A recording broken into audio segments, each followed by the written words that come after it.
Hey everyone! Welcome back to my channel. I'm so excited to share with you all that I'm starting a mini vlog series. And I can't wait to see your reactions.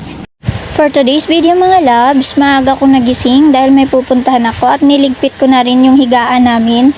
At syempre kapag happy si mami, happy din si baby. Inuuna ko talagang nilinisan ang kwarto namin mga love. Niligpit ko na yung dapat iligpit na gamit.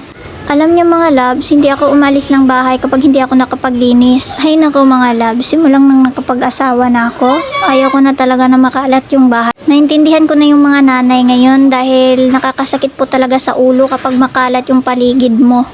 Minsan mga loves, kapag sinaniban ako ng katamaran, buong araw wala akong magawang trabaho. Ay kay naman, tamad talaga ako sa video lang yan ako masipag. Charot! So ayun na nga mga loves, pagkatapos kong maglinis, kumain agad ako. Syempre, hindi tayo magpapalipas ng gutom. Everyday routine ko na to mga loves. Linis, kain, tulog, ganon.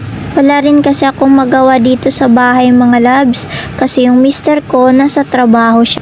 Pagkatapos naligo na ako, then nag-toothbrush, then nag-ayos na rin sa sarili.